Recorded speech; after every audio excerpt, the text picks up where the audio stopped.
Lo que quería es que fueran viendo la información, porque el tema de pronto se podía extender un poquito más, pero no ocurre nada. Adelante. ¿Alguna pregunta? ¿Dudas? ¿Preguntas? Porque lo que vamos a hacer ahora es mirar la presentación e ir despejando las dudas. Porque ustedes van a desarrollar un taller ahora. Van a desarrollar un taller y con base en ese taller van a ir conociendo de plano la resolución 2013.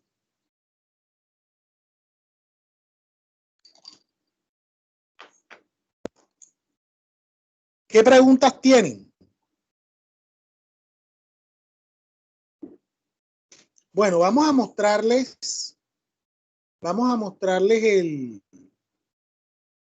el contenido. Y bueno, con esto vamos a ir orientando la comprensión de la resolución.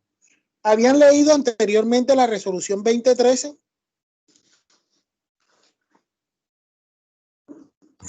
De mi parte, no, primera vez.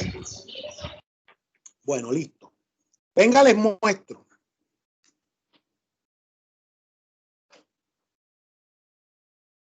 Esta es la resolución con la que hoy vamos a hacer nuestro taller. Comité Paritario de Seguridad y Salud en el Trabajo. Ocurre que en el año 50, que empezó la organización legal, la estructura legal de lo que tiene que ver con aspectos del trabajo, la holística del trabajo, se empezaron a tener dificultades respecto a cómo hacer valer, a cómo cumplir lo que legalmente exige el entorno de la ley laboral, partiendo de que no había una ley laboral estructurada en el país.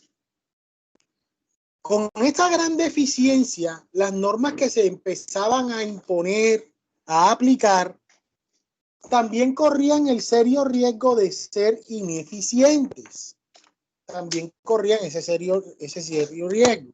Al tener ese serio riesgo, entonces se necesitaba tener una herramienta humana para confirmar, verificar que las disposiciones que estaban en la ley se cumplieran. Y de ahí aparece lo que conocemos en este momento como la organización del sistema de riesgos profesionales en su momento, ahora laborales. Entonces, si queremos que algo se cumpla, si usted quiere verificar el cumplimiento de algo, si usted quiere ser veedor de algo, ¿cuál es la estrategia que debe seguir? ¿Qué estrategia tomaría usted en una empresa para identificar lo que se está haciendo bien o lo que no se está haciendo bien? ¿Cuál sería la estrategia? Alguien que me diga.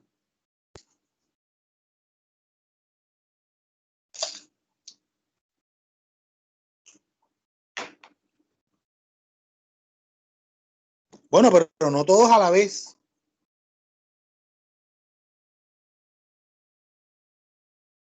Bueno, vamos a ver, yo lo llamo aquí a ver quién me dice algo. Carlos Iván.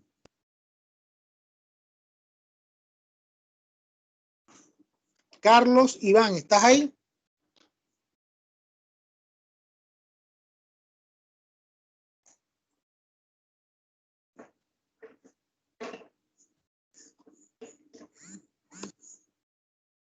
No tiene micrófono, grave. Lilia Rosa. Dígame, profe. Lilia, ¿cuál es la manera de verificar el cumplimiento de la ley en una empresa? ¿Cómo lo harías? Profe, no lo escuché bien, se me escucha entrecortado. Repita, que me haga el favor. Yo te escucho clarito a ti. ¿Cuál es la manera de verificar? ¿Cuál es la manera de verificar el cumplimiento de una ley laboral en una empresa? ¿Tú qué harías para verificar que se esté cumpliendo la ley laboral en una empresa? ¿Qué harías tú? Profe, de mi parte, para observar si se está cumpliendo lo estipulado por cierta ley, pues sería por medio de una inspección o por medio o sea, por medio de observaciones. ¿Qué tipo de observaciones? Detalladas, porque muchas veces hay ciertas observaciones que son superficiales.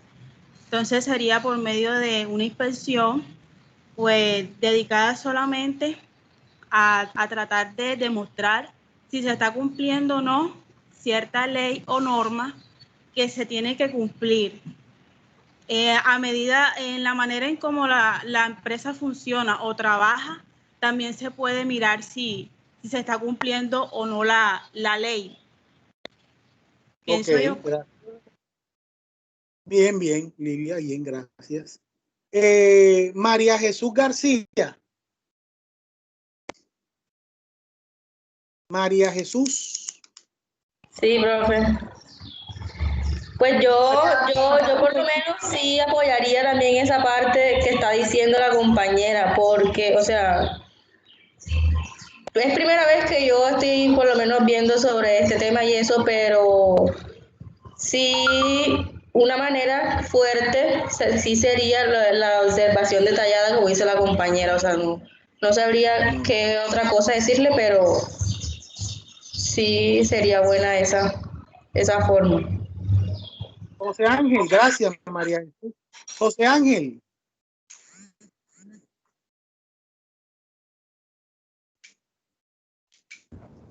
Profesor, Dígame. pues de mi parte aplicaría lo que son las observaciones y aparte de ahí procedo con el cuenta y con el nivel de producción que se esté tratando en el momento, a ver si hay falencias o no. Ok. Listo, gracias, Jimmy. ¿Quién más tiene algo que decir?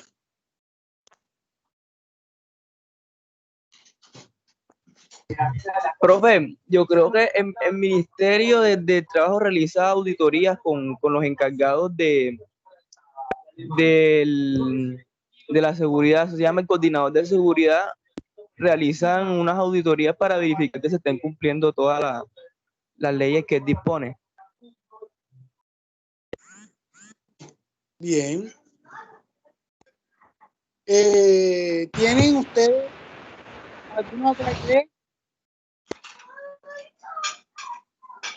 respecto a cómo hacer valer, cómo verificar y cómo hacer valer esas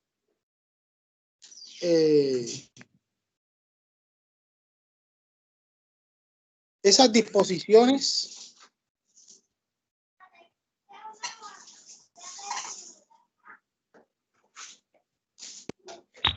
Profe,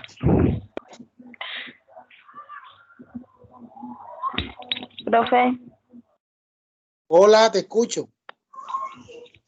yo diría que a través de seguimientos que se le puede hacer a la empresa, porque por ejemplo cuando se implementan normas en una empresa, pues yo diría que haciéndole un seguimiento, ya sea, o sea, depende, se le hace un seguimiento y también, o sea, así como apoyo bastante lo que dicen los compañeros de la inspección, de las auditorías, todo eso sirve para llevar como de forma de un seguimiento a que la empresa esté cumpliendo con las normas y hacerlas valer y hacerlas cumplir dentro de la empresa. Muy bien. Bueno, jóvenes, todo lo que ustedes han dicho es muy cierto. Se necesita tener conocimiento primero de la ley. Para poder hacer valer un derecho, o incluso hay un principio en derecho en el cual se establece que el desconocimiento de una norma no nos exonera del castigo, ¿cierto? Para poder reclamar, para poder solicitar o para poder exigir que se cumpla una norma determinada, pues esencialmente hay que citar la norma. Y en eso ha radicado la mayor debilidad en cuanto a la ley laboral.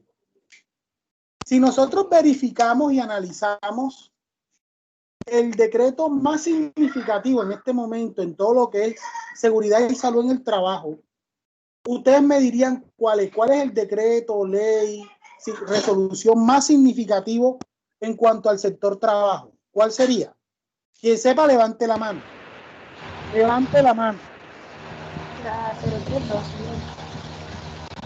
Quien sepa, levanta la mano. Nadie. ¿Cuál es en el sector trabajo la norma? Michelle Andrea, te escucho.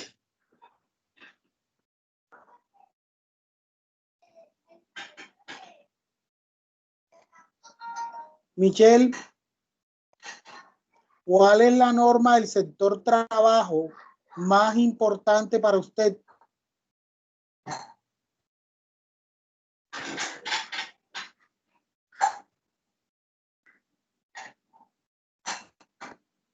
¿Alguien tiene la respuesta?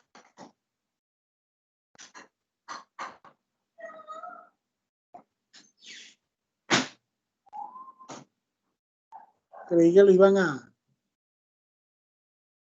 ver. Nadie dice eso, entonces. Profe, no es el 1072. ¿Cómo así el 1072? ¿Pero el qué? La ley, la resolución, el acuerdo. Profesor, sería el decreto Decreto 1072. 1072, profe. ¿Ya lo leyeron?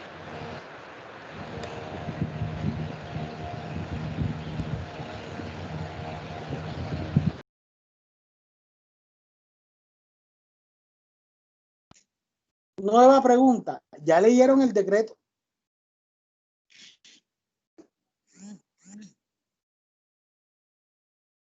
Porque si no han leído el decreto, y ese es el decreto más importante del sector trabajo, tenemos una tarea atrasada entonces. Debido a que ese decreto contiene de manera sustancial el empleo, con el trabajo, con las relaciones laborales, con la interacción entre el trabajador y el empleador. Y muchas de las preguntas que nos van a hacer en el campo laboral, en el campo de trabajo, las vamos a poder contestar si y solo si leemos ese decreto. No es que estamos en la clase de introducción a la seguridad e higiene, correcto. Esa debe ser una de nuestras prioridades. Conocer la ley para poder saber qué exigir, qué pedir, qué requerir y cómo hacerlo. Entonces vamos a estar muy atentos a esa norma. Normas que explican o te dicen cuántos permisos en el mes puedes recibir. ¿Cuántos permisos usted puede pedir en el trabajo? Una norma que le dice, si usted se le muere, Dios no quiera, se le muere su mamá, se le muere su papá, o se le muere el esposo o la esposa, ¿cuántos días de licencia le deben dar la empresa? O por el contrario, le nace un hijo, ¿cuántos días de licencia puede recibir? ¿Aplica a Ley María o no aplica a Ley María? Un decreto que nos dice los permisos no laborales, ¿a cuánto tenemos derecho? ¿Cuántos días de vacaciones podemos pedir por año trabajado? ¿Y cuánto dinero nos deben pagar por cada año laborado en compensación de vacaciones? Si usted desconoce todo lo que yo le acabo de mencionar, está tarde para hacer la lectura del decreto. tiene que hacer la lectura del decreto para poder responder esas inquietudes. Porque son solo inquietudes, pero son una realidad. Y es la realidad de ustedes como trabajadores, porque ustedes hoy son estudiantes, pero muy seguramente mañana o pasado serán trabajadores. Uy.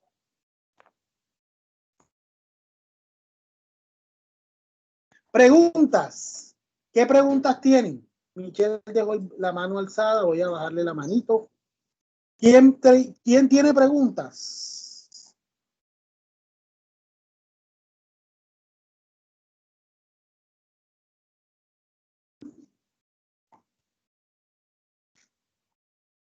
Oh, no hay.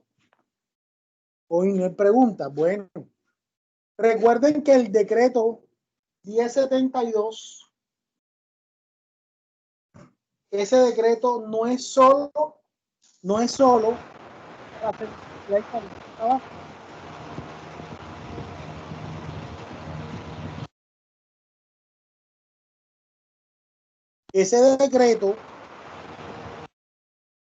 Ese decreto tiene aspectos del sector trabajo y habla del trabajo.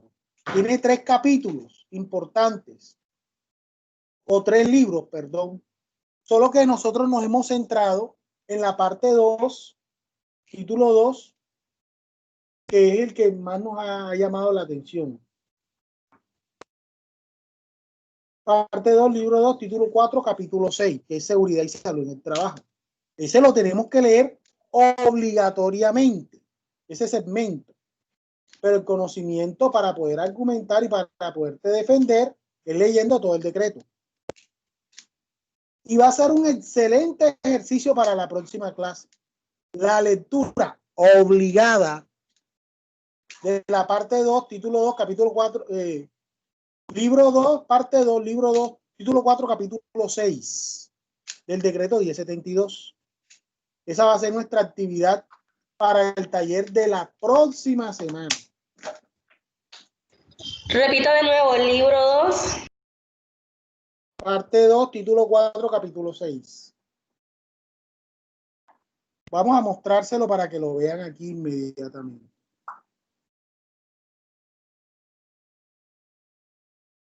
Vamos a abrir aquí.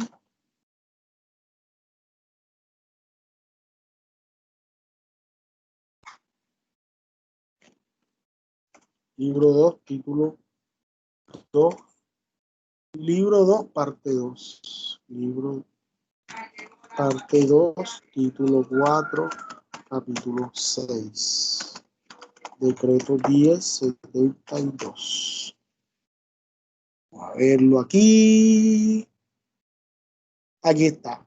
Libro 2, parte 2, título 4, capítulo 6. ¿De qué trata? Trata de el sistema de trabajo. Este es un decreto del año 2015. Aquí está.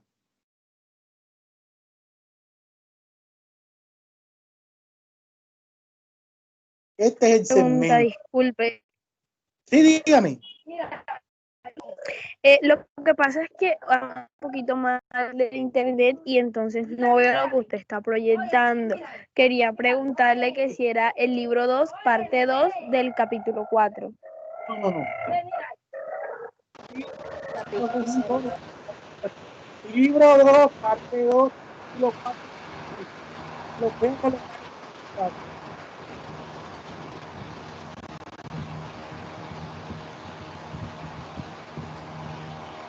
André, apaga el micrófono. Apaguen el micrófono para que se pueda.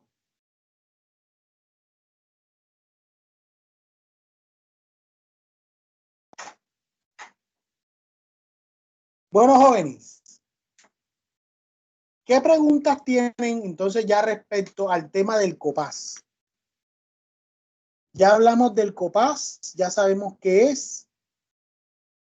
Ya sabemos que las empresas que tengan 10 o más trabajadores deben tener un comité paritario. Si tienen menos de 10, deben tener un ¿qué? Perdón. Un Un vigía. Significa que ese vigía va a cumplir las mismas funciones del comité.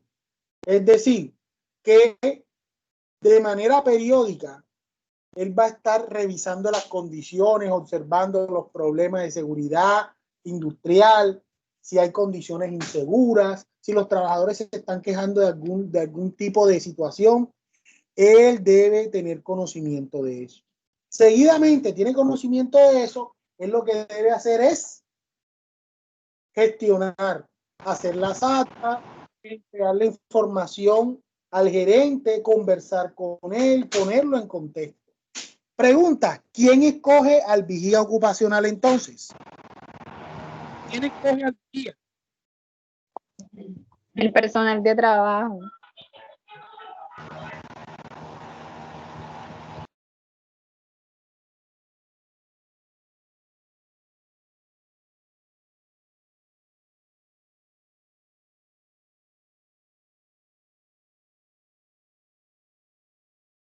¿Quién escoge al vigía, muchachos?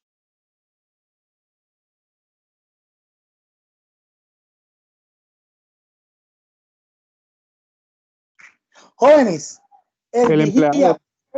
no solo lo escoge el empleador, correcto. El empleador es el que escoge al vigía. Es uno solo. Y esa persona es la que hace, obviamente, las veces en esa actividad. No olvidemos, entonces, que debe existir una paridad. Pregunta, si la empresa tiene 300 trabajadores, ¿cuántos integrantes totales debe tener el comité, incluyendo titulares y suplentes? Una empresa de 300 trabajadores. Es pregunta de examen.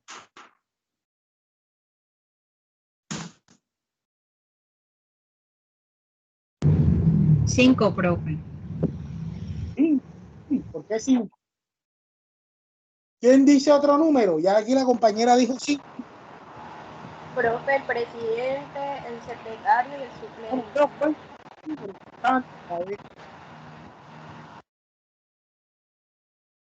Un número. Si son 300 trabajadores, ¿cuántos integrantes totales debe tener el comité entre titulares y suplentes? Nadie se atreve. 2, profe, por cada una de las partes. 2 por cada. No, estoy hablando de integrantes totales, jóvenes, totales, sumando 4, profesor. 4. Integrantes titulares y suplentes. No. Escuchen. La empresa, vamos a ver. La empresa tiene 300 trabajadores, está en este intervalo, ¿cierto? El intervalo de 50 a 499. Si tiene 2 representantes por cada una de las partes con sus respectivos suplentes, es decir, 2 por el empleador con los suplentes serían 4. 2 por los trabajadores con sus respectivos suplentes serían 4 más. En total serían 8 integrantes. 8 integrantes. Eso es lo que nos está indicando. Listo. Pregunta sencilla. Si son 8 integrantes, ¿cuántos se necesitan para que haya quórum? Es una pregunta más que todo aritmética. Si son 8 integrantes totales, ¿cuántos se requieren para que haya quórum? Rapidito, eso no tiene dificultad. ¿Para que haya qué, profe? Quórum. ¿Saben qué es el quórum? Señores, señoritas, el quórum, la mitad más 1 de los miembros. Si tiene 8 miembros, ¿cuánto es la mitad más 1? 5. Es decir, que si ese comité de una empresa de 300 trabajadores se le cita el lunes a las 2 de la tarde a la reunión, a las 2 de la tarde se verifica el número de personas y encuentran que todavía no hay las 5 personas mínimo para que haya quórum. Si no llegan, se esperan 30 minutos, ojo, 30 minutos. Y si llegan 3 nada más y pasaron los 3, es decir, son las 2:30, a las 2:30 arranca la reunión con los que estén. Y las decisiones que tomen y las conclusiones a las que lleguen son totalmente válidas.